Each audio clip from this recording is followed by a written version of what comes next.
નમસ્કાર દર્શક મિત્રો, બોટાદ દસ્તક ન્યૂઝમાં આપનું હાર્દિક સ્વાગત છે. હું છું પાયલ મકવાણા. આપ જોઈ રહ્યા છો બોટાદ દસ્તક ન્યૂઝ. હવે પછીના સમાચાર વિગતવાર. અમેરિકામાં ગુજરાતીના સ્ટોરમાં ફિલ્મી સ્ટાઇલમાં 12 ધાડપાડુ ત્રાટક્યા. સીસીટીવી શોરૂમ સાથે કાર અથડાવી દરવાજો તોડ્યો. 1 મિનિટમાં કોથળા ભરીને ઘરેણાં લઈ ગયા. અમેરિકામાં દિવસે દિવસે ક્રાઇમ રેટ વધતો જાય છે. હાલમાં જ કેલિફોર્નિયામાં જ્વેલરી તથા ઘડિયાળના શોરૂમમાં થયેલી લૂંટમાંથી માત્ર ગુજરાતીઓ જ નહીં, સ્થાનિક લોકોમાં પણ ડરનો માહોલ છે. બપોરના 4 વાગ્યે અચાનક જ સ્ટોરમાં એક સાથે 12 ધાડપાડુ ચહેરા ન દેખાય એ રીતે દુકાન પર ત્રાટક્યા હતા અને ગણતરીની સેકન્ડમાં કિંમતી સામાન લઈને કારમાં રફુચક્કર થઈ ગયા હતા. સ્ટોરના 3 માલિકમાંથી એક માલિક ગુજરાતી હોવાના સમાચાર છે. લૂંટનો ચોક્કસ આંકડો હજી સુધી સામે આવ્યો નથી.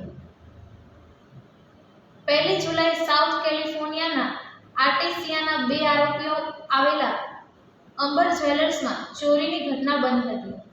બનાવની વિગત એવી હતી કે બપોરના 4 વાગ્યાની આસપાસ અચાનક જ સ્ટોરની લોખંડની જાળી આગળ એક કાર જોરથી અથડાઈ હતી, જેને કારણે દરવાજો તૂટી ગયો હતો. દરવાજો તૂટતા જ કાર તરત જ સ્ટોરની બહાર નીકળી ગઈ હતી અને એક પછી એક અંદાજે 12 ધાડપાડુ સ્ટોરની અંદર આવી ગયા હતા. આ ઘટનામાં સ્ટોરની એક વ્યક્તિ ઘાયલ થઈ ગઈ હતી. આ રીતે એક પછી એક ધાડપાડુ ત્રાટકતા સ્ટોરના એક માણસે રોકવાનો પ્રયાસ કર્યો, પરંતુ આટલી મોટી સંખ્યામાં ચોરો હોવાથી તે કોઈને રોકી શક્યા નહીં. સ્ટોરમાં એ સમયે 3 મહિલા પણ હતી અને તે ડરના માર્યા કાઉન્ટર ટેબલની સાઈડમાં જઈને છુપાઈ ગઈ હતી.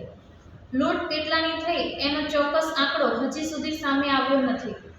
ધાડપાડુઓએ સ્ટોરમાં કાચના કેબિનેટ હથોડીથી તોડીને સાથે લાવેલા પ્લાસ્ટિકના મોટા કોથળામાં સોનાના ઘરેણાં તથા ઘડિયાળો ભરી દીધી હતી, તો કેટલાક ધાડપાડુઓએ એક સાથે 5 થી 6 બોક્સ હાથમાં લઈને જતા રહ્યા હતા. સ્ટોરમાં લાગેલા સીસીટીવી પ્રમાણે ધાડપાડુઓ બપોરે 4:13 ને 29 સેકન્ડે સ્ટોરમાં એન્ટર થયા હતા અને તેઓ 4:14 35 સેકન્ડે ચોરી કરીને ભાગી ગયા હતા. એટલે કે માત્ર 1 મિનિટ ને 6 સેકન્ડમાં લૂંટ કરીને ત્યાંથી ફરાર થયા હતા. ચોરો 4 થી 5 કાર લઈને આવ્યા હતા. આ તમામ કારની નંબર પ્લેટ્સ ગાયબ હતી. જ્યારે તેઓ સ્ટોરની બહાર નીકળ્યા ત્યારે આસપાસની દુકાનોમાં પણ ભયનો માહોલ છવાઈ ગયો હતો અને બધાએ પોતપોતાની દુકાનો ફટાફટ બંધ કરી દીધી હતી. અમેરિકામાં રહેતા ગુજરાતીઓ સાથે વાત કરી હતી અને તેમણે નામ ના આપવાની શરતે ભાસ્કરને જણાવ્યું હતું કે અંબર જ્વેલર્સ 3 ભાગીદારથી ચાલતો હોવાનો અંદાજ છે, જેમાં એક મૂળ પાકિસ્તાની અબ્બાસ છે, જેઓ ત્યાં કિંમતી ઘડિયાળો વેચવાનું કામ કરે છે.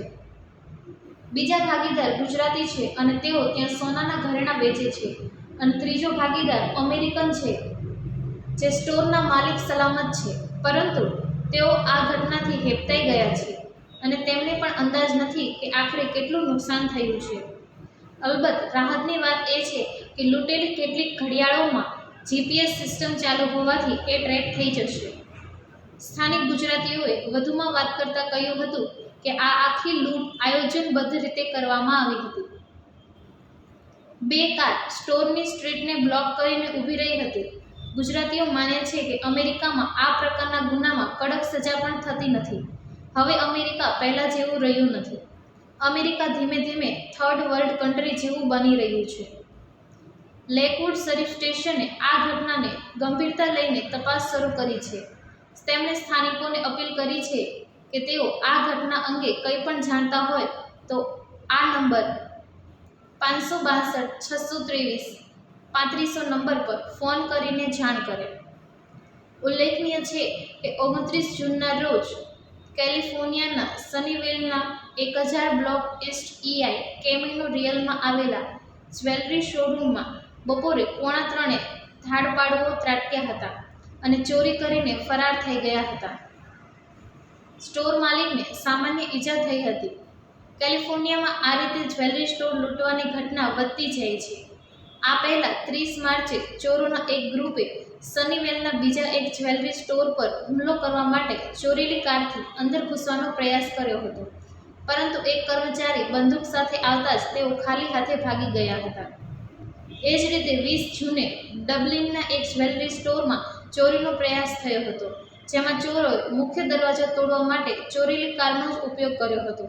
પરંતુ માલિકને આસપાસ લૂંટની ઘટના વધતા તેને ત્યાં પણ ચોરી થશે તેવો અંદાજ આવી જતા તમામ માલ કાઢી નાખતા ચોરોના હાથમાં કંઈ જ આવ્યું નહોતું. મે 2024થી અત્યાર સુધીમાં કેલિફોર્નિયાના અંદાજે 8 ઇન્ડિયન જ્વેલરી સ્ટોરને આ જ રીતે ટાર્ગેટ બનાવવામાં આવ્યા છે, જેમાં Nitin jewellers, PNG jewellers, Bhindi jewellers, Bombay jewellery company, Kumar jewellers તથા બીજે જ્વેલર્સ સામેલ છે. આમાંથી માત્ર પીએનજી તથા કુમાર જ્વેલર્સમાં ત્રાટકેલા ચોરોની ધરપકડ કરવામાં આવી છે. સૌજન્ય દિવ્ય ભાસ્કર, બોટાદ દસ્તક ન્યૂઝ, પાયલ મકવાણા, બોટાદ.